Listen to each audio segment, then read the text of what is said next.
Good morning.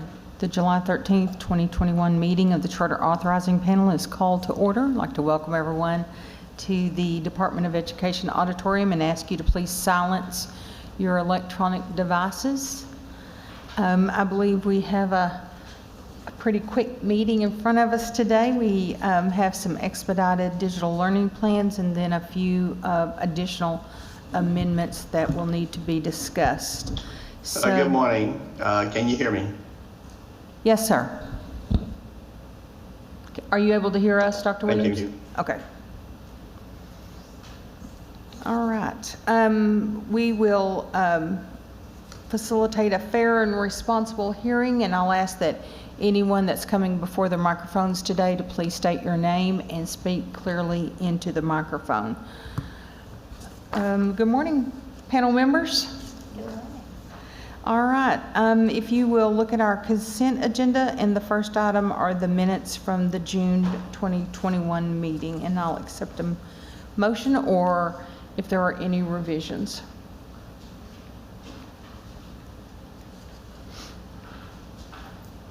I move approve. Second. So I have a motion by Ms. Wright McMurray and a second by Ms. Searcy to approve the minutes as submitted. Any discussion? All those in favor? Aye. Aye. Any opposed?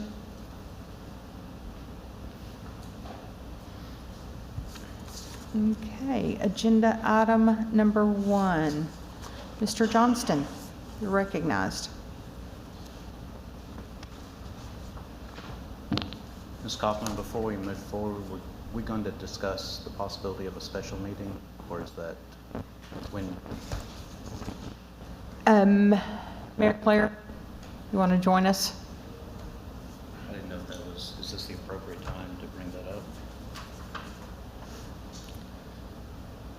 So for us to be able to get all the digital learning applications reviewed and to the state board before school starts, do you either one have a recommendation for us? It's my Mary Claire, hi. It's my understanding that the department and the state board would like to see those applications get into place before school starts. So in order to do that, since our next meeting is not scheduled until August 17th, which then would mean that those would not be heard until September, we would need to schedule a special charter authorizing panel meeting. We can do it electronically for convenience, since it would just be digital learning plans, or we can have it in person at the will of the panel. But I do think one will be necessary to hear the remaining digital learning applications. And I can't tell you off the top of my head how many we have, but we do have several. Okay. Any preference? 2 weeks from today is the 27th.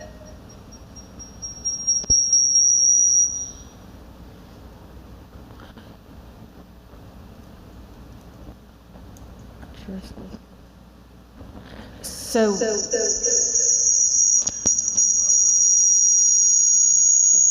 I can hear you with the feedback, but when you cut off the feedback, I can't hear you. Somebody is joined with audio that needs to mute. Because as soon as I unmute ours, then that's when we get the feedback. check Mr. Baldwin's. I've got I didn't connect. I'm not.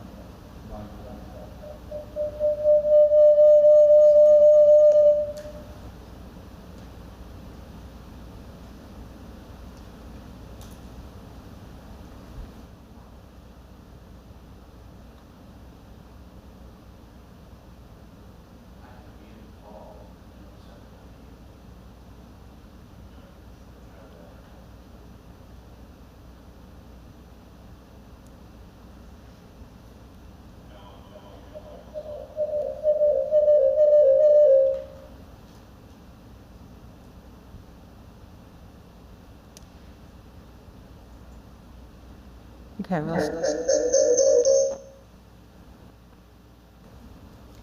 try it again.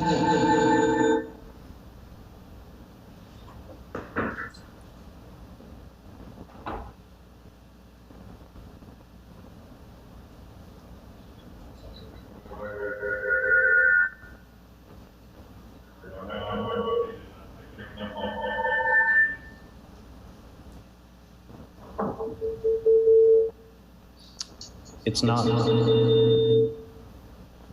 allowing me to mute. No, I'm muted.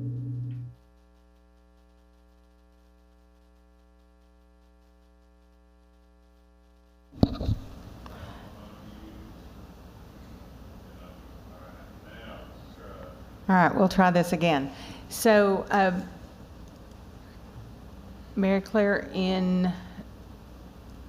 we could do it next week on Tuesday, or the following week on the 27th. I'm already committed to present at the AAEA conference, and I know several of our other presenters, panel members will be there as well. So are you thinking next week would be our best time? I think next week is fine. If that's what the panel wants to do, that's totally fine. Excuse me, a quick question. I have no idea what you're talking about. Oh. We could not hear you up until this moment. Sorry, Dr. Williams. So there are several outstanding digital learning applications that need to be heard by the panel. If we wait until August to hear them, the state board won't approve them until September, which is after school has already started. So there is a need to have a quick, hopefully, special board meeting for purposes of hearing digital learning applications only. And we can do that by Zoom, since hopefully there will just be a few of them, and we can do it very quickly. And I think we're looking at next week. Next Tuesday is the 20th. Okay, does that work for the panel members?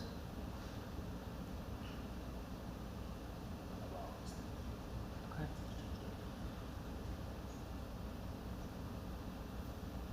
You're available. Dr. What Williams? time are we looking at? I have a conflict from 9 to 10, but can probably make an adjustment if needed.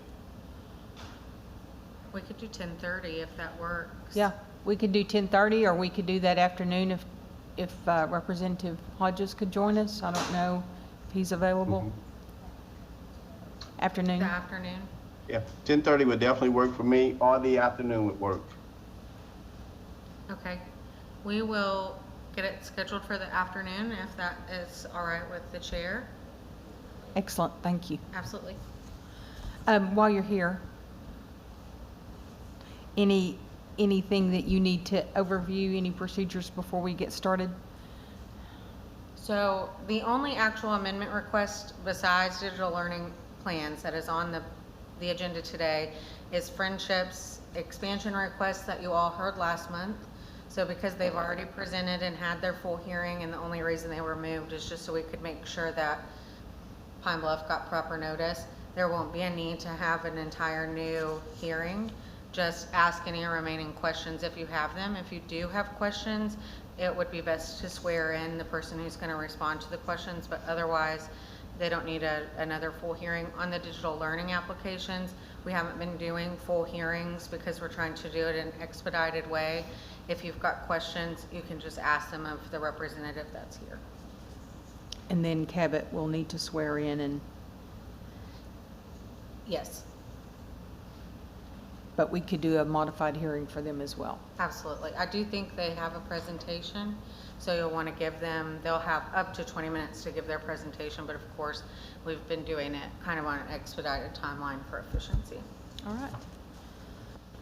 Everyone good? All right. Then, Mr. Johnston, if you'll introduce our first item, please. Tim Johnston, DESI Charter Unit. First item on the agenda is consideration of a digital learning plan and charter amendment for Cabot Academic Center of Excellence. Their digital learning plan, when it was submitted, also included an amendment to their charter. So that's why it's broken into two parts, but this is one agenda item. So the Cabot Academic Center of Excellence has submitted an amendment for a digital learning program in grades 7 through 12. The school will offer asynchronous and synchronous instruction with virtual and blended options through the use of an approved digital provider. The application has been reviewed by the DESI team. And as far as the amendment, they are requesting an amendment to relocate the existing campus and increase the enrollment cap to 2,500 students. And there is representation here from Cabot. Mr. Aaron, if you want to approach.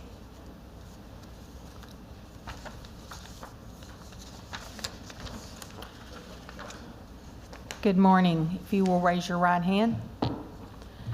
Do you swear or affirm that the testimony you're about to give shall be the truth, the whole truth, and nothing but the truth? Yes. All right. And if you'll introduce yourself, you may begin. Thank you, Mrs. Kaufman. Aaron Randolph, I'm Executive Director for Curriculum Instruction in the Cabot School District.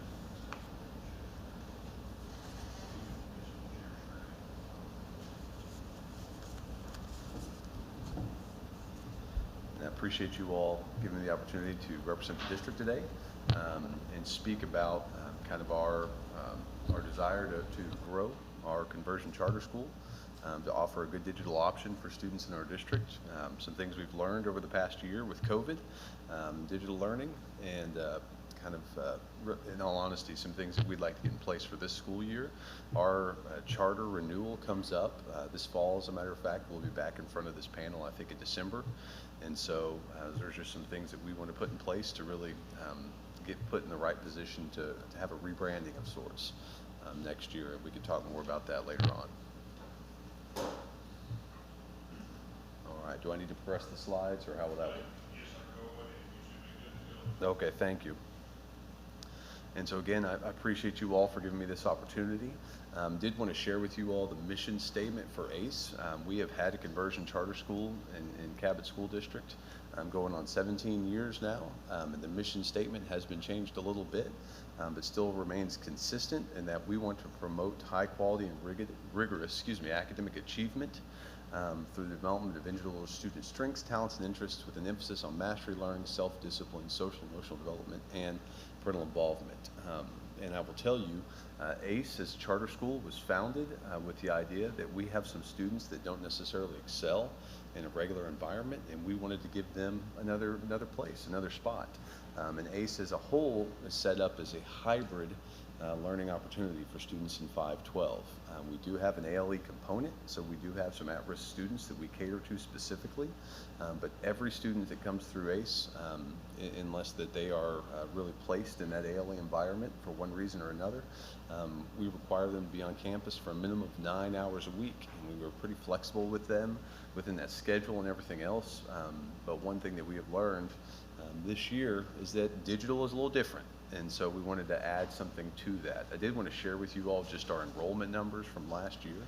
So you can see there we had ACE and ALE, those were on one campus, and ACE North was another campus located in our high school, and I'll talk more specifically about them. But as you can see, in 5th through 12th grade, we had just about 330 students last year enrolled in our ACE program. And that is well below that 500 cap. And I talked earlier about, or mentioned earlier about rebranding. Our desire is to see more and more students take advantage of this, because we know that there are more students that have specific needs that can be addressed through an alternative setting. But one of the things that we need to look at is kind of how things are set up now, and logistically what we're doing with our students. So the amendment request today, number one, was that digital learning plan to the charter, and I'll talk more about that, adjust the enrollment cap from 500 up to 2,500, and then also a switching of campuses between ACE North and our ALE setting. So the digital learning plan, and I know you all have reviewed the plan Desi has. Please interrupt me at any point for questions. I just wanted to give you as much background information as I could. But as Mr. Johnson said, we will have asynchronous and synchronous instruction. We will be utilizing Edmentum, which is approved provider of content. We will also be using Google Classroom as our learning management system.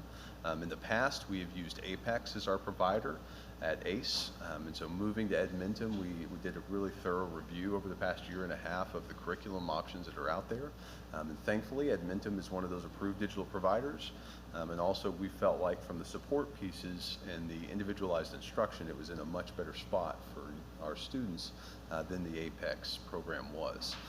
We also have staff that are going to have time dedicated in their day specifically to digital instruction. One thing we learned this year is that we actually, we came before the committee last summer. I think a lot of people did as we were struggling to figure out what we're going to do to open up for COVID. And I was able, Dr. Thurman and I, to speak virtually with this panel. And at that time, we wanted to have our secondary digital be under the ACE umbrella. And then we just recognized, with the help of Mrs. Kaufman, that there were a lot of other moving pieces to that. And so we moved our digital back to all campuses. And so we had digital students and staff spread out among 17 campuses across our district. And one of the things that we learned through that was it is incredibly difficult to juggle the demands of handling digital students, instructors that are doing both on-site and digital, or some just purely digital, and then also to maintain some consistency in what the instruction looked like in one place over another. And so we really felt like pulling this all together at ACE under one umbrella and one roof was going to be best serving our students and making sure that those staff members that want to teach digitally, that want to work with virtual students, let's give them a spot and give them specific training and skills they need to excel. One thing that you will notice is that we also will provide on-site intervention. Friday is actually going to be set up purely as an intervention day for students that want to come on site and want to receive some specific instruction if they so desire. And assessment, of course, we found out that this year that students will come on campus for assessments, for standardized tests, both for our formative assessments and NWEA MAP, and also ACT Aspire and ELPA. We had students on campus, and so we're going to do the same thing and have a facility that we can do that at ACE. We will also provide for students with exceptionalities, be it our Ls, be it our gifted students, students on an IEP or 504, and we will have staff members that are certified and trained in that can work with those students. And one key thing to this is that this DLP will be separate from the ALE component of ACE. And so we have an interview process, we have an application process for these students to ensure that they are prepared to step into digital learning. And those students are not going to be identified as ALE students, and so therefore would not count towards that number. And I know, Ms. Kaufman, we can talk a little bit about it now if you want to, just what that looks like for our campus or for our ALE. So we have had quite a bit of conversation about this, trying to decide what's the best thing for the students and the school district along the way. And we do have our ALE representatives, I believe, online with us. Okay. So they can jump in there. Jared and CW are both on there, I believe. But so the way I'm reading this and understanding, just for clarification, this will be the only digital learning opportunity for students. Yes, They ma'am. will need to enroll into ACE to be a part of that, so it won't be happening out in all of the other campuses. That is correct. And then by not having those students identified as ALE, I think that's going to solve most of the questions that the ALE team, but let's jump to them real quick. CW and Jared, do you have any questions or concerns that you want to bring up? No, my suggestion was going to be that they separate out the ALE from the ACE component, and because it wasn't clear in what I was reading in the plan, that was what was going to happen. Right. So that kind of took some of my anxiety away. There will be pieces that we'll need to look at from the ALE component aspect being on the main campus, but we can deal with those later. So tell me, maybe to help explain that a little bit more, why are we keeping, and what's the long-term plan for, I would assume that the reason you're keeping ALE and the digital learning together under one LEA number is we don't know what the future of digital learning is. It could be huge numbers, it could be small numbers, it could at some point level out and have a reasonable number. Kind of talk us through what your thought process is about having a separate ALE, a separate LEA, or and right now for the panel to understand also, ACE is exempt from a letter grade because they are an ALE, classified as an ALE. So kind of talk the panel through that. Sure, and I will tell you, if I can, there we go. One of the things that we looked at, why we wanted to have it under the charter umbrella, truthfully, was the flexibility that already exists within the charter. Staff are trained in working with at-risk students, but also students that may not fit the standard mold of a K-12 student. And so we felt like it was a little bit better fit there. In terms of seeking a separate LEA, you're exactly right. We don't know what the future of digital learning is. And I can say, you know, at the height this year, we had over 1,500 students, K-12, enrolled in virtual instruction. And so when we first put this application together, you know, for us, 2,500 was we felt like a very reasonable number that could be achieved. But as you can see, we had just over 100 applicants when it came down to it. We had our open enrollment period for digital. And at that time, there really was not a huge push. Students wanted to get back on campus, parents wanted students back on campus. Now, seeing as how COVID numbers have increased over the past few weeks, that may change, that may adjust, but that's where that number came from. This was us looking there. But long term, I think that we can talk more about that. You'll hear more about that later this fall when we come back for a renewal. But we still feel that digital learning is not set up for a standard K-12 student.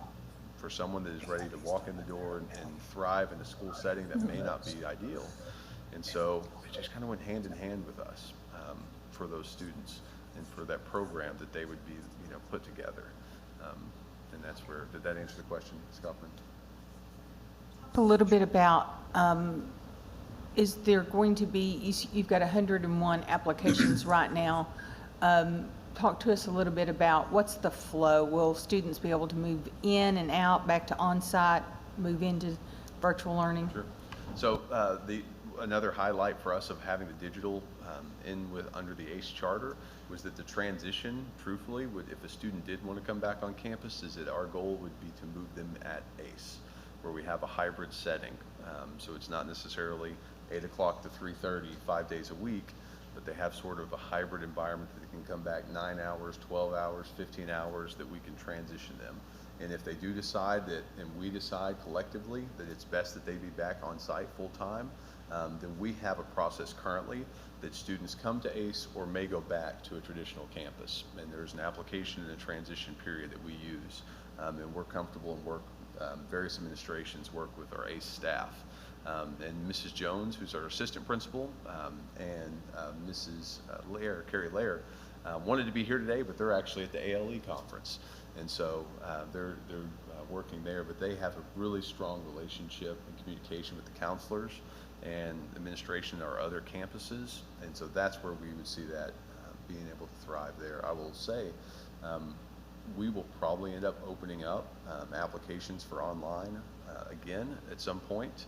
But really from a staffing standpoint, we set a 6-week window at the end of the spring and early summer, and we really wanted to hold to that. But I do anticipate in the same way that students can apply to be at ACE at any point during the year, we would probably have that same conversation. And right now what we've told families that want to apply is apply to ACE, be a part of that team, be a part of that program, and then if we feel like we need to make that move and it's good for, you know, best for you, then we can make that move.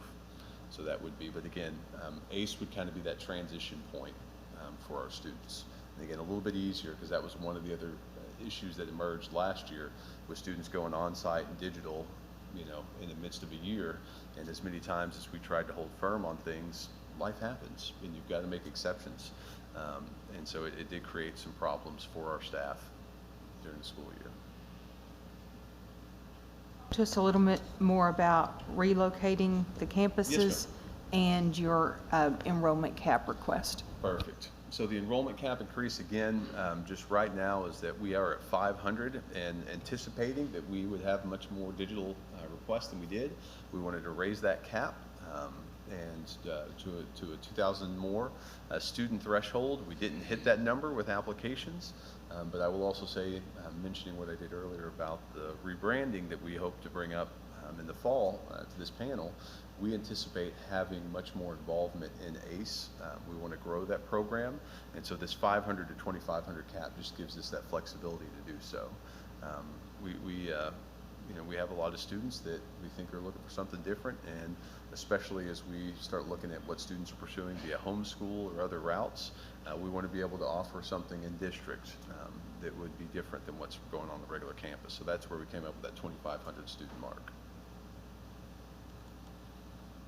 In terms of the location shift, so we have 2 current locations. The location that is on your left would be our current Academic Center of Excellence. As you can see there, in about half the building is set up. You can see the ALE for our students that are in that ALE setting on the left-hand side. And our desire is that we will actually take that ALE side that's currently there, which is an open classroom environment, has cubicles of sorts where students are working virtually, being supported, working digitally and being supported by on-site staff, is that we would take those students and move them over to the campus on the right, which is currently housing our ACE North campus. And that you saw there was about 80 some odd students that they take classes via Apex, their core courses, and I'll talk a little bit more about that information. And then are on site at the high school, freshman academy, or one of our junior highs for some of their other electives. It's sort of an in-between. They're both getting virtual small group instruction with someone under our ACE staff, but they're also going on campus. So our desire is that we would move those students from that campus and move them over to ACE, and then that ALE, and I've got some blueprints on actually what we're planning on doing with that structure to make it a little bit more suitable for an ALE setting, a little bit more wide open with some small classroom spaces. And then that half that was the ALE will actually be opened up to our digital setting. So again, right now, you can see there, half the building for hybrid, half the building for full-time ALE. ACE North is a transition location. It was originally started, we came before the committee, I think about 7 years ago, came before this panel, and wanted to have sort of a transition place where students could have both an ACE-like environment, but also be able to take some courses and programs on campus. But this is not a hybrid setting at ACE North.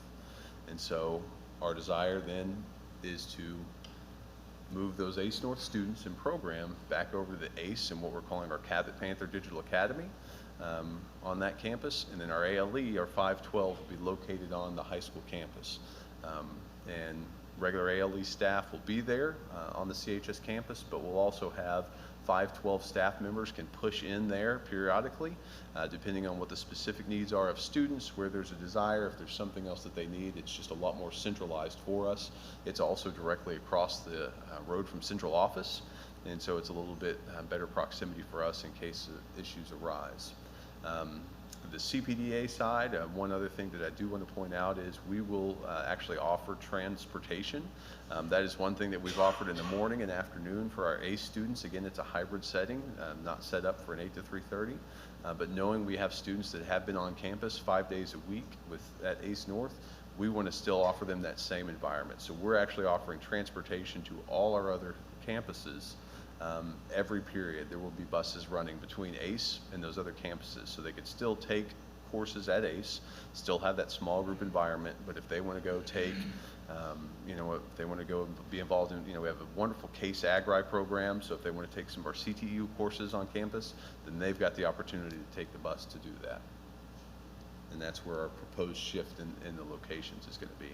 And then here's just a blueprint that we have working with the architecture firm on what the ALE campus will look like. And so you can see there on the left-hand side, there's 2 large classrooms across the hallway. That larger classroom above, as you can see, a wide open workspace with some desks.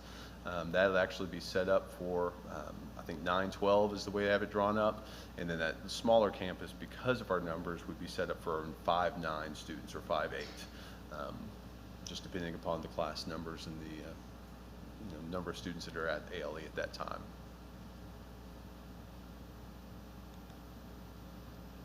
Oh, sorry, I go too quickly.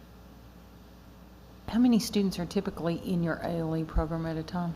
I mean, I know they come in and... Sure. I think the biggest that we've had in recent memory is about 42, 43 students at one time in that full-time ALE setting, so fairly low.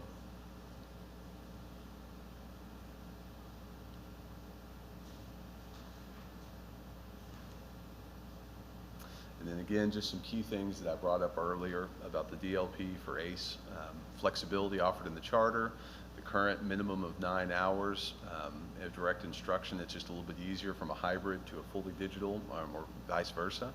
And then we can have that transition for our staff. But also, one of the things that we are working with our digital students on is, so we're going to offer as much as we can, either through Edmentum, through ARVA, for those courses that can't be used in Edmentum. We are also doing Teacher in a Box for some courses. Edmentum, for example, offers a hospitality course, and they have a full-time teacher that teaches this course, and we don't have that. We don't offer that in our CTE program, and so we felt like there was some opportunity for some courses in Edmentum, but we also, all those digital students will have the opportunity, along with all our students at ACE, any elective they want to take on campus, they can do so, and we'll work with their schedule and even potentially transportation to do so. But this just gives us a little bit more flexibility, and I will tell you again, from the stress level and the logistics nightmare that it was this year trying to make digital work at all our secondary campuses, having students both on-site and digital in one classroom, having teachers that were going from one spot to another, trying to control the transition of on-site and digital. We just felt like having it housed under our charter umbrella was going to make things smoother and take that stress off of our secondary campuses, because our high school has 2,300 and some odd students on campus, and so if we can remove that stressor from them, it would be a lot easier in the long term and more beneficial to our students, truthfully. And then, Aaron, you and I talked about, but I think it's important that we put that on the record and talk out loud about, we're going to need to watch the numbers, watch the ratios between ALE and digital learning students, and make a determination of, at some point, if those are out of balance, that the district would be removed from the letter grade exemption. Yes, ma'am. Yes, and so currently, because the ALE status with our charter, we don't get a letter grade. We still are accountable, absolutely, for our students, for our scores, but we don't get that A through F rating the way it's set up. Increasing the enrollment cap is going to bring more students into the program, and so what Mrs. Kaufman and I talked about was, if we recognize that, so again, I brought up the numbers, 330 students currently enrolled in ACE. If we say hit 320 or 300 digital students, we need to start having the conversation about, okay, do we still qualify for that A through F exemption?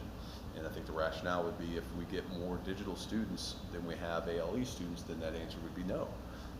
And we would just make sure that we had that in writing and figure out what's the cleanest way to make that work. But talking with our stakeholders, they understand that. Had the conversation with the superintendent. Our school board's aware, but we understand that may be where we end up. So just for clarity for our panel members and for our viewing audience, they certainly are held accountable, and those student scores roll back into the high school. So every student does count in our accountability system, but this school LEA number is not assigned a letter grade. Correct. The data are rolled back. And so if you're looking on our typical accountability at a glance, sometimes you'll see where the score at the top for that school doesn't match the big box where it talks about the ESSA index. So sometimes you'll see school districts or schools like ACE where the numbers are not exactly the same, and that's because their data rolled back into the high school. Correct. Where the students are And we spend, I don't know how many hours in early fall explaining that. Recoding those students too, to make sure they carry back over to their home campuses. And so we've done it for 17 years, and we'll keep doing it. All right, thank you. Questions? Ms. Wright McMurray? Thank you for sharing and presenting, and that was helpful to better understand what you guys have as a plan. The only remaining question that I have, and it's just trying to get a little bit more detail and get a better understanding of the Fridays. So under your intervention plan, you have CTE and then electives set aside for Fridays, but then also it looks like that you say that that's also a day to where just in general, if there are things that students need to work on. So how is that or just kind of give me a little bit more detail, how that's going to be balanced, that if a student's coming in for CTE work, but then they have all these other things they're going to need to do as well, how's that going to be balanced to make Certainly. sure CTE is not kind of pushed to the side? Absolutely. And so we understand that we will have students that are taking classes 5 days a week. So again, I mentioned if they're enrolled in one of our CASE courses, they're going on campus for that. And so on our Fridays set aside for intervention, we've got a pretty good schedule lined up, and actually our assistant principal has a pretty good intervention already for all ACE students, including digital right now, 8 o'clock to 3:30, utilizing teacher plan periods and everything else. But on that Friday, we know that there's going to be students that aren't going to be able to be pulled for intervention at that block of time because they're going to have those courses. And so we will work with those kids to make sure that they still have scheduled intervention time even within that schedule.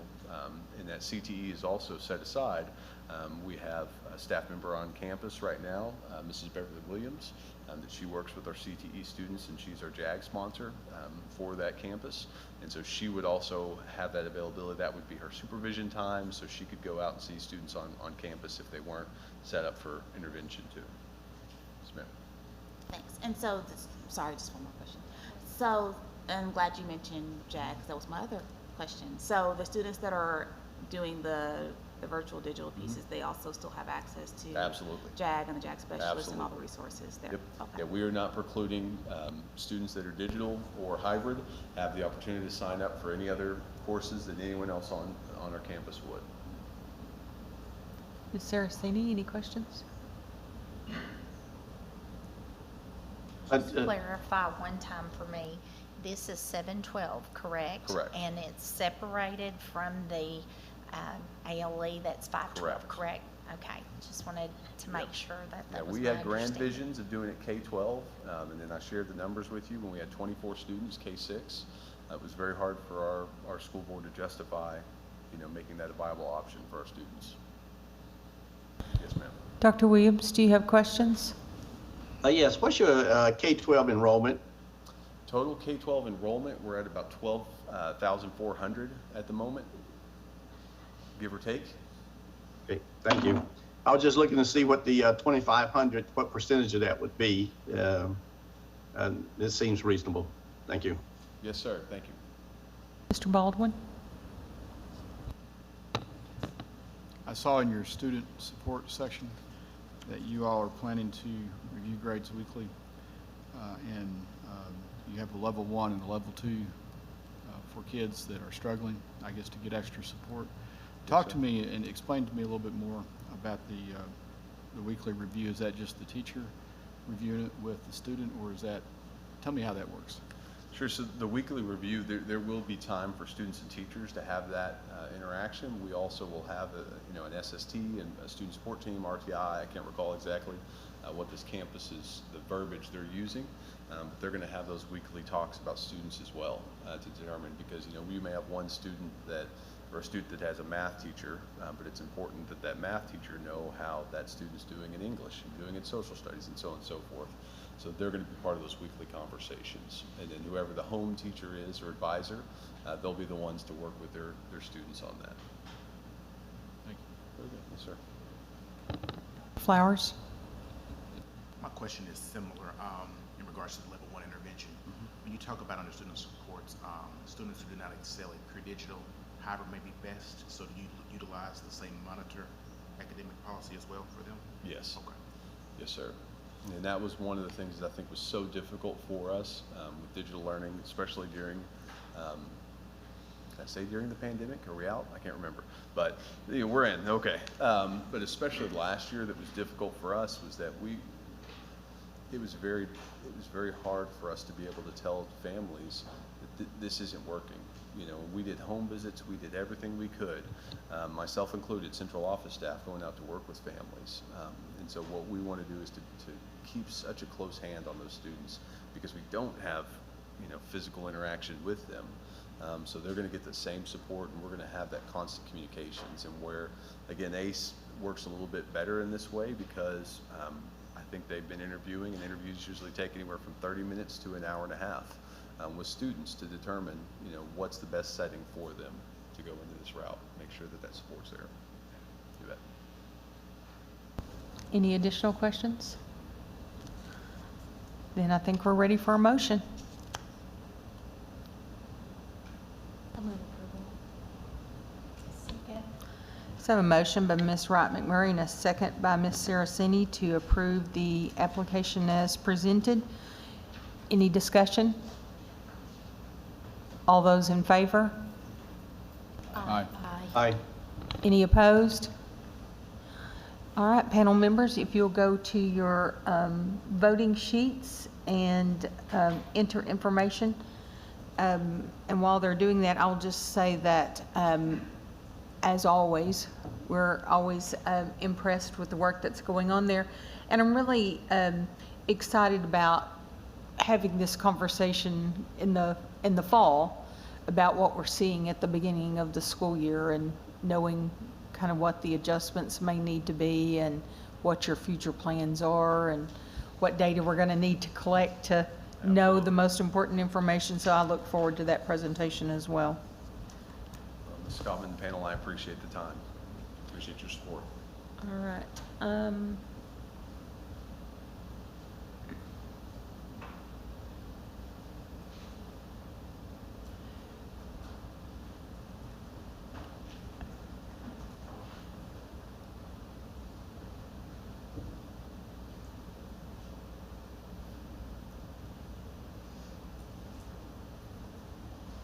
So panel members, as soon as you finish your voting sheets, if you'd like to go ahead and record your justification. And then Ms. Wright McMurray, if you're ready, you want to share yours with Mr. Randolph? I wrote the district has a well thought out plan to implement digital learning in their district and expand to meet the needs of their students. Dr. Flowers?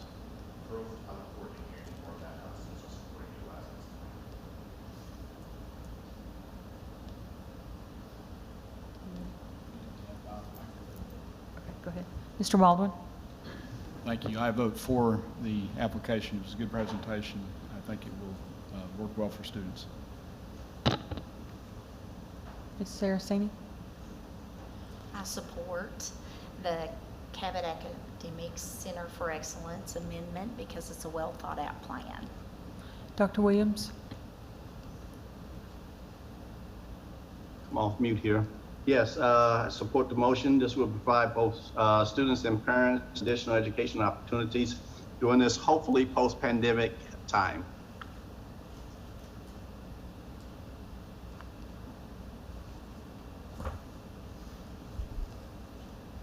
Well, congratulations, Mr. Randolph, and we look forward to hearing good information and sharing data with you in the fall. Thank you. Mr. Johnston, item number 2, please. Yes, ma'am. Tim Johnston, DESI Charter Unit. As Ms. Hyatt already said, this presentation was presented last month, but Friendship Aspire Academy Pine Bluff is requesting an amendment to add an additional campus, increase the enrollment cap, and add additional waivers. The charter was originally granted in 2017 and serves students in grades K through 3 with an enrollment cap of 240.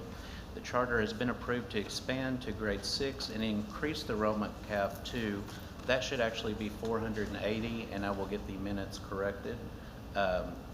I just caught that mistake. So they've already been approved to increase the enrollment cap to 480 by 2024 school year. And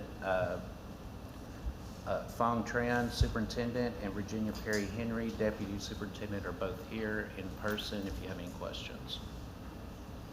Thank you.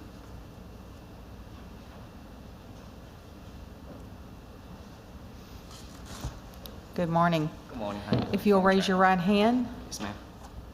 do you swear to or affirm that the testimony you're about to give shall be the truth, the whole truth, and nothing but the truth? Yes, ma'am. I do. Thank you. And if you'll state your name and just kind of pick up where we left off. And Sure. I'm Tran, Fong Tran, Superintendent. Virginia Perry Henry, Deputy Superintendent. And we have Mr. Dukes, who's a principal at the Pine Bluff campus that's here as well, just in case you have any question. But also we have Mr. William Fells from the Mayor's Office from Pine Bluff. who's also online, if you have any further questions for them, and Ms. Kensukali Auti, our Special Education Director. So, yes. So we don't have another presentation. We're just going to pick up where we left off the last time. So we're here before you today asking for permission to add a campus on Main Street in downtown Pine Bluff and to increase the enrollment cap from 480 to 880.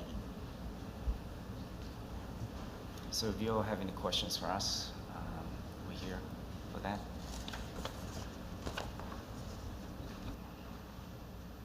And so, Ms. Hott, I'm assuming that similar waivers that they have in their other campuses are the waivers that they're requesting, is that correct? Or are they requesting any additional? Mary Claire Hyatt, it's the same waivers. We verified that in their original application for the campus, for the addition of the campus. Okay.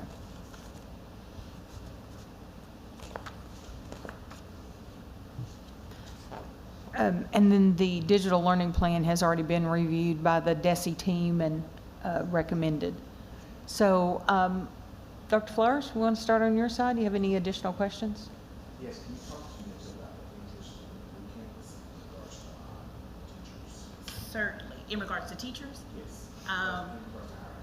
Oh, we will basically do the same thing that we always do, and that we've done well for this school year, is actually seek to recruit highly Arkansas qualified and certified teachers for the new campus.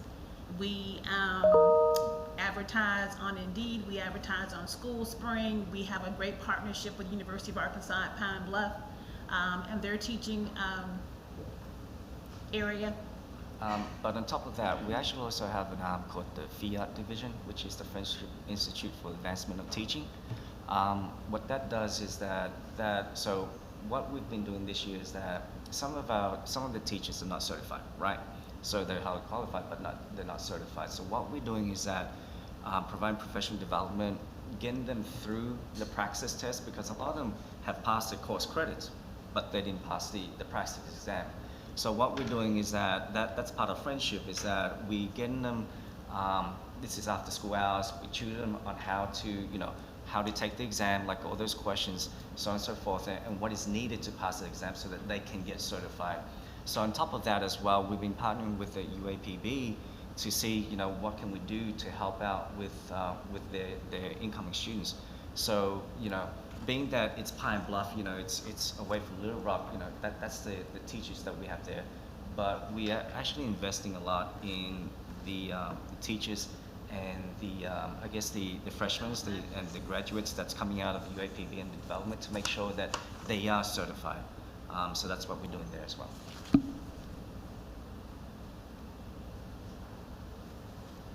Mr. Baldwin? Yes, on the building that you are going to use, the structure is currently unoccupied. Will you have to do any renovation work or anything to prepare the building?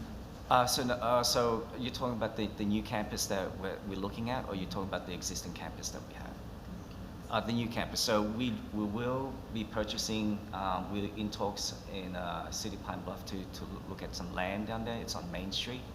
And so we'll be looking at purchasing that plot. And I think it is to renovate. I could be mistaken, but it's to renovate that building to house our K-3. So construction will be necessary. Yes, sir. Okay. Will you have time to do that construction before school starts? So it won't be this school year. It'll be going for the next school year. So Okay. it's the 23-24. So we have a whole year to go ahead and do the constructions and renovations. And your charter is set to expire in 2023? 23-24, if I'm not mistaken. 2023. 2023. June, okay. yeah, that's what I've got on my notes. Okay. Dr. Williams? Yes, just a quick thought. I like the idea, one, that this is a year away. Two, that you're putting the school downtown. This is more of a comment than anything. Well, a question than a comment. I remember when KIPP was put downtown in Helena, and it really revitalized Main Street by bringing more parents to the area just to pick up and drop off kids. One, I would encourage you, if you hadn't talked to the chamber in Pine Bluff, to work with them to see what synergy you can develop by having people. Everybody's working very hard to get people downtown and picking up and dropping off kids. And Mr. Baldwin was part of that effort at that time. So my other question is just, well, really to that same point is, have you all worked with anyone from the downtown area and about putting a school there? Yes, Dr. Williams. And I guess I'll talk. So we've been working with Mayor Washington as well as Forward Pine Bluff, and that's why they support us in putting a school downtown. But that school is also good for the area down there as well, because as you know, there's a casino that was built close to that area. And so that's why we're trying to serve for those parents that's working at the casinos and those parents that are close to that downtown area. There's a school for them to send their child there. And William Fales from the Pine Bluff Mayor's Office is actually on the Zoom today, so he can also speak if you'd like to hear something from him. But thank you. I believe if it's the young man, did he speak last time? Yes, Yes, sir. that is correct, sir. Absolutely. Thank you. Mhm. Ms. Wright McMurray. Thank you again for coming back and visiting with us. Just had a question. I see you have a waiver for guidance counselor, or so what's your plan? How do you implement that within your schools? Although we have a waiver for a guidance counselor, we have a social worker. Okay. So that social worker acts in that capacity, as well as our assistant principal and principal, to fill in that gap. Plus also our coaches that we have. So we have an ELA coach and mathematics coach as well, who's also assistant principal, but they also act as a guidance counselor. But we do have a social worker on staff. So just to follow up to that, so outside of the social emotional needs of the students, so when it comes to like career exploration, career guidance, who on your campus is responsible for addressing those needs? The principal, Okay. and he's here. Okay. And at the moment as well, because we're a K3, because the school, we're slow growth model, so we grow a grade every year. So being a K3, I mean, he provides great support and career guidance to our kids, but they're still a long way off. You know what I'm saying? But yeah, he acts in a great capacity.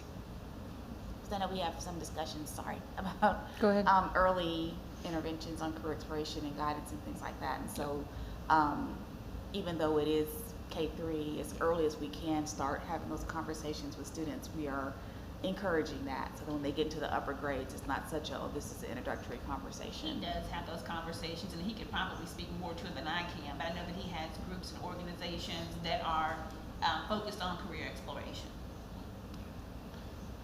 Do you want Mr. Dukes to talk? Mr. Dukes? I'll probably need to swear you in. Okay.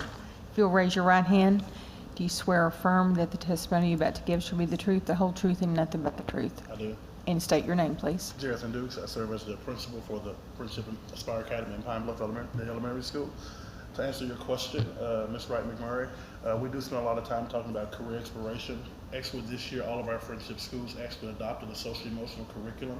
So that was one of our ways of getting focused on the social-emotional needs of all of our students. In addition to that, prior to this school year, this past school year, we spent a lot of time having community meetings, having school-wide meetings, having small classroom meetings about career exploration, social-emotional things that are going on, training students for behavior things that may come up in the school and stuff like that. So we do have a social worker, which we're excited about, that's coming in. But even prior to that, we've already had support in place for all of our students for behavior and things like that. We do have an assistant principal at our schools who does act in that capacity to ensure that our students have what they need. Like you said, it's a shared load where it's been a small charter school, but we do have personnel in place already that do provide those supports for all of our students. Thanks.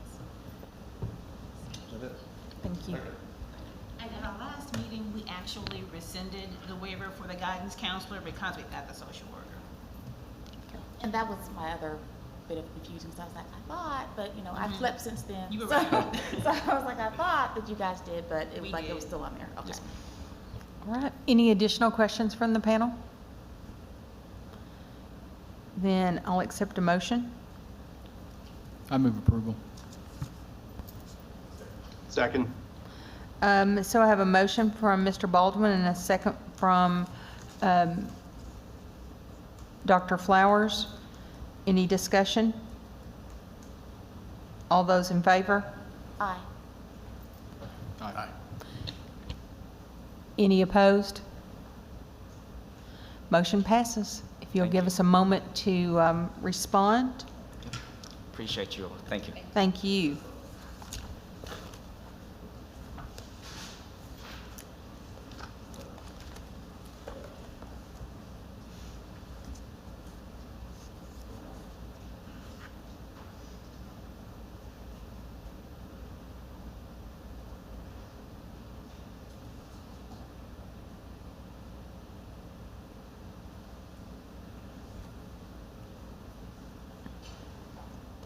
And panel members, as soon as you're ready, just go ahead and share your response.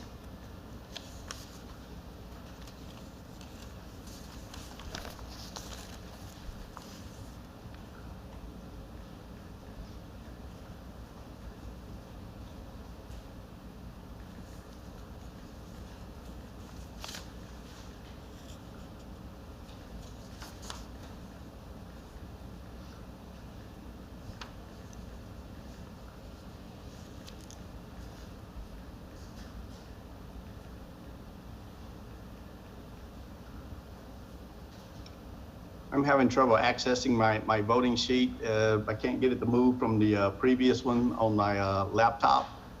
So when I'm ready, I could just read it. Go ahead, Dr. Williams. Okay. I support the motion. Increasing enrollment and adding the downtown site will create opportunities and also create educational opportunities for students and parents, and also meet the needs of industry. Like parents having a school in the vicinity of new job opportunities. Thank you. Mr. Baldwin? Yes, I voted for the motion. I believe that this will strongly support student learning. Dr. Flowers? I support the expansion of Friendship Inspire Academy for additional campus, increase enrollment, which will support students as well as And Ms. Wright McMurray? I voted for the motion. I appreciate the work of the Friendship Academy leadership team and faculty. The expansion will add a great resource for students and the community of Pine Bluff. All right, well, congratulations to Friendship. Mr. Johnston, let's read number 3.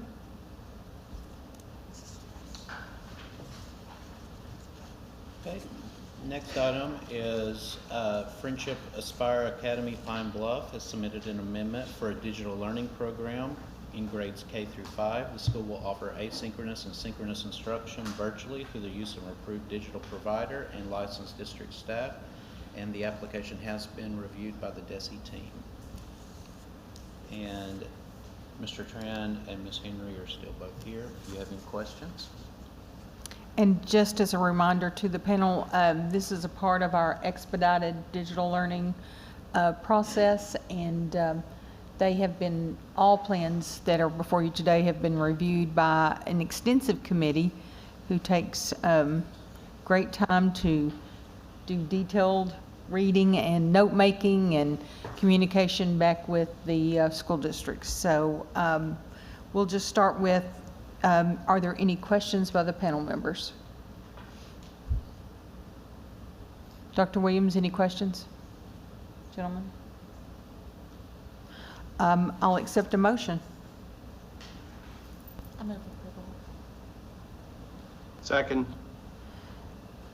So I have a motion by Ms. Wright McMurray and a second by Dr. Williams. Any discussion? All those in favor? Aye. Aye. Any opposed? Motion passes. Congratulations, you have a digital learning plan. And it will go before the state board at the state board meeting. Yes, Mr. Johnston? Yes, ma'am. Consideration of a charter amendment for digital learning program for Cross County Elementary. They've submitted an amendment for grades 3 through 6. The school will offer asynchronous and synchronous instruction virtually through the use of an approved digital provider. The application has been reviewed by the full DESE team, and Stephen Prince, high school principal at Cross County, is on the Zoom if you have any questions. Good morning, Mr. Prince. Good morning. How are you? I'm doing good. How are you all? We're great. Panel members, do you have any questions? Dr. Williams, we'll start with you. No direct questions, just were there any concerns from ADE staff in this process and working with them? No, sir. No question. Ms. Wright McMurray, any questions? Not this time. Mr. Baldwin, Dr. Flowers? All right, I'll accept a motion. I move approval of the request. I have a motion by Mr. Baldwin, a second by Dr. Flowers. Any discussion? All those in favor? Aye. Aye. Aye. Any opposed? Motion passes. Congratulations, Mr. Prince. Mr. Johnston? Next is Cross County High School. They've submitted an amendment for digital learning program in grades 7 through 12. The school will offer asynchronous and synchronous instruction virtually through the use of an approved digital provider, and the application has been reviewed by the DESE team. And Stephen Prince, high school principal, is also available for any questions on this plan.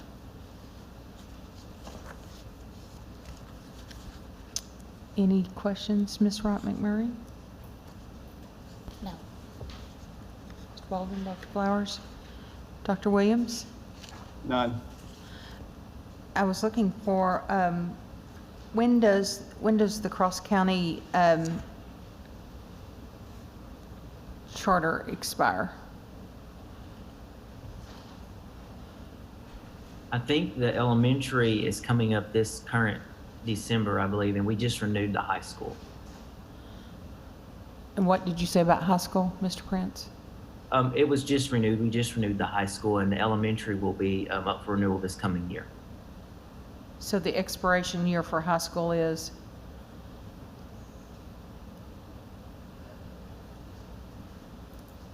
Tim has the spreadsheet out. They just renewed for the high school, so it was a 5-year renewal. So it'd be 2026, if I'm correct. And the elementary expires June of 22. Okay. So I just want to bring that to the charter panel's attention that, the state board has been very cautious about 3 years on digital learning plans. We have had, I believe, one charter that received more than 3 years. They had a long history with digital learning. So I just want you to take that into consideration. Mr. Prince, do you want to speak to that? So, we're going to use, we've chosen Virtual Arkansas as our digital provider. And we chose them because they are, of course, reputable and very credible in what they provide for the school and the courses they can provide for our students. And we actually use them for other courses throughout the many years with the high school and our students. And so we felt that just selecting them as our provider would be the best route to go for our students as we move forward with how the digital learning platform is going to start shaking out with post-COVID. I hope that answered your question. How many students do you anticipate being fully virtual? So when we did our survey, inquiring with our parents who would be interested in our virtual learning platform for the new school year, we had very few that were interested. And throughout the school year, almost all, with the exception of about 10 to 15 students, actually came back from virtual learning throughout the school year. And based on our survey, we had about 5 or 6 families or students or parents that were actually interested in continuing virtual learning at that point. And it was about the same at the elementary, very small numbers. And do you have dedicated staff to support those students? Yes, so we are going to continue to use our virtual learning liaison that we used this previous school year to continue to monitor those students and make those contacts with those parents. And for example, with Virtual Arkansas, they have some really good reports that we'll be able to pull weekly so we can see what the students are working on, how much they're working on, and how often they're accessing their content. All right, any additional questions? I do have a Go ahead. question, and I'm not sure exactly if it's for the district or not, but I think maybe in a previous meeting, we kind of amended or just like shortened the time to where they could have approval on this, just so that we could address it. We know that it's needed right now, but potentially going forward, they may not need it for the entire period of their charter. Mm-hmm. So is that something we could consider here also? Absolutely. Or, Yes, Mary Claire is nodding her head yes. and I just don't remember the time period that we kind of shortened it to. Like I said, I've slept since then, so I don't So remember. I think most of the applications that have been approved by the state board have been for 3 years, with the exception of Graduate Arkansas that had a longer period of time. What's the will of the group? Dr. Williams, any thoughts? Yes, I'm trying to read through the material here. So how long are they're requesting theirs for the digital learning plan?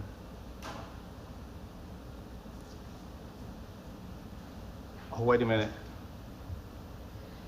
One of their charter schools does not expire. They just renewed in High school. this year, the high school. So they have 5 additional years on that, so it would be essentially for 5 years. So if you want to shorten that one to 3, you can just in your motion say approve for however many years, or you can approve it for the full length of the charter. The other school will be coming back for renewal soon, so you'll have a time to review that pretty quickly. Okay. What I suggest, what my thoughts are, is to be consistent with the board. And so if that's the case, if they're preferring 3 over 5, I would suggest 3 and be willing to make a motion to that effect when the time comes. Mr. Prince, are you amendable to that? Absolutely. All right. Dr. Williams, you want to make a motion for us? Absolutely. I move that this digital learning plan be approved for 3 years. A second. Second by McMurray. Motion by Dr. Williams, second by Ms. Wright McMurray to approve the Cross County High School digital learning program for 3 years. Any discussion? All those in favor? Aye. Aye. Any opposed? Motion passes. Thank you, Mr. Prince. Thank you all. Mr. Johnston.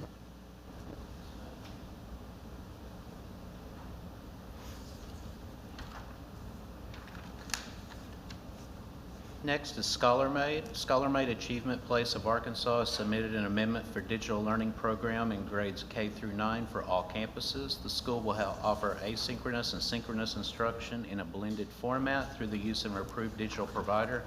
Application has been reviewed by the full DESE team. Their charter expires in June of 2023. And Dr. Phyllis Anderson is on the Zoom if you have any questions. Thank you. Panel members, any questions? Good morning, Dr. Anderson. Good morning. Hearing no questions from our panel members, do we have a motion? I move approval of application. I have a motion from Ms. Wright McMurray and a second from Dr. Flowers to approve the digital learning program for ScholarMade Achievement Place of Arkansas. Any discussion? All those in favor? Aye. Aye. Aye. Any opposed? Motion passes. Congratulations, Dr. Anderson. Thank you for joining us today. Mr. Johnston. Premier High School Little Rock has submitted an amendment for digital learning program for grades 9 through 12. The school will offer asynchronous instruction virtually through the use of an approved digital provider and licensed district staff. The application has been reviewed by the DESE team, and Dennis Felton, State Director, Premier High Schools, is available online if you have any questions. And their charter expires 6 of 2023. 2023. All right. Good morning, Mr. Felton. Good morning. Are you able to hear me? Yes, sir. All righty. All right. Charter panel members, do we have any questions? No questions? No? Yes. Dr. Williams? Yeah, but this may be more for ADE staff or Mr. Felton also. I noticed they're just doing asynchronous. Usually most of them are coming through doing both. Any rationale behind that? Well, we really want the flexibility for the students. We think about the students in particular that just only need a couple credits to graduate. A lot of times, if we're trying to make them go at a teacher's pace, and ultimately we're actually hindering them from being able to complete their graduation requirements early. And then on the flip side, they actually want to start getting engaged in some of those industry-based certifications and working towards post-secondary goals. So we don't want to tie them down. That way they're actually having to go with the sit and get and the teacher's led. Give them a little bit more autonomy and flexibility to be able to go at their own pace. Good answer. Thank you. Any additional questions? I'll accept a motion. So moved. Second. I have a motion by Dr. Williams, a second by Ms. Wright McMurray to approve Premier High School of Little Rock Digital Learning Program. Any discussion? All those in favor? Aye. All right. Any opposed? Motion passes. Congratulations. Mr. Johnston. Yes, ma'am. Next is Premier High School of North Little Rock. They too have submitted an amendment for digital learning programs in grades 9 through 12. The school will offer asynchronous instruction virtually through the use of an approved digital provider. The application has been reviewed by the DESE team, and their charter expires in June of 2024. And Go ahead, I'm sorry. I apologize, Ed. Mr. Felton's still on the Zoom. Thank you. Dr. Williams, any questions? They expire in 2024. How many, is that 4 or 3 years? 22, 23, 3 years. No. Questions? Questions on this side? I'll accept a motion. I move approved. Second. I have a motion by Ms. Wright McMurray and a second by Mr. Baldwin. Any discussion? All those in favor? Aye. Aye. Any opposed? Motion passes. Congratulations, Mr. Felton. You've got 2 digital learning programs. Thank y'all. You're welcome. Mr. Johnston.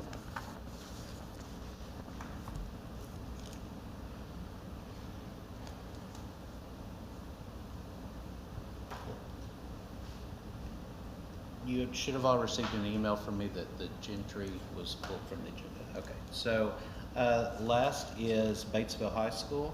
Batesville High School Charter has submitted an amendment for digital learning program in grades 9 through 12. The school will offer asynchronous and synchronous instruction with virtual and blended options through the use of approved digital provider. The application has been reviewed by the DESE team, and Jennifer Douglas, Assistant Superintendent of Curriculum and Instruction, is on the Zoom if you have any questions. Good morning, Ms. Douglas. Good morning. All right, let's start. And their charter expires? They are a new charter. I was just trying to pull that up. I believe they have a 5-year, but I want to confirm that. Okay. That is correct. We were just approved last fall. Our charter will open in the fall of this year. So we are completely fine if we need to have this digital learning plan to be approved for 3 years. Okay, I'll take that as an amendment to your amendment. Mr. Williams, Dr. Williams, I'm sorry, any questions? No questions. Thank you. Dr. Flowers? Yes, I have a question. Under student support, she make the comment about how online students in grades 9 through 12, if they're absent, they need to be remote. The parent needs to call in before 8 a.m. so the teacher can be notified. Can you talk to me through that process? Ms. Coffin, if that was directed to me, I couldn't hear his question. Dr. Flowers, can you repeat the question? Yes. Look closer to the microphone, please. Yes, can you hear me now? I'm sorry. Yes, sir. Okay, so under student supports, you talk about if an on-site student in grades 9 through 12 are absent and they need to be remote, that the parent must call before 8 a.m. so that the teacher can be notified, so that the student can be remoted into class. Can you talk to me a bit about that process, how it's going to work? We have that, I think that I lost the last part of the question, but as far as the remote instruction, we are allowing students as part of the digital plan. If like I wake up, if I'm a 9th grader, I wake up and I'm ill, I could have 5 times through the course of a semester that I could still access my courses from home. But just to keep families and students from abusing it, the parent has to call in to the office and say, hey, Johnny's sick today, he needs to access his courses from home.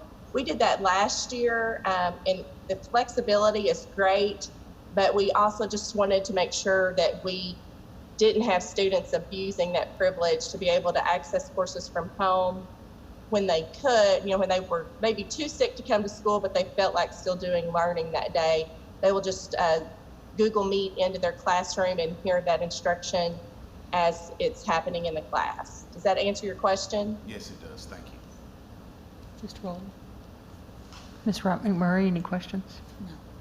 Dr. Williams, did I ask you already? I believe you did, but I don't have any this time either. Okay. All right, I'll accept a motion for a 3-year approval of Batesville High School Charter's digital learning program. I'll make that motion. Second. I have a motion by Mr. Baldwin and a second by Dr. Flowers. Any discussion? All those in favor? Aye. Aye. Any opposed? Motion passes. Congratulations, Ms. Douglas. You have a 3-year plan, a digital learning plan. Thank you so much. Thank you. Any additional business, Mr. Johnston? Ms. Hyatt? Any panel members? So did we settle on what time we're going to meet on next Tuesday? No, we have it the afternoon. Do you want to go ahead and set us a time, Ms. Hyatt? 12 o'clock, 1 o'clock? If 1:30 works, I think that will give us time to get everything set up here in the afternoon. And I assume, would you like to have an in-person option or just a Zoom option? I could do either one. It's fine with me. Yes, sir, at 1:30. Will that work for you? Can we make it 2?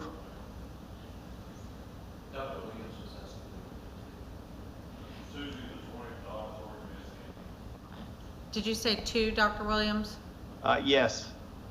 If 2 o'clock on the 20th works, we'll schedule it then. We'll reserve this room to run the Zoom through, and also if you want to come in person, that's absolutely fine. Just let Mr. Johnston know if you want to come in person. Otherwise, we'll make sure that we have a Zoom link for all of the panel members.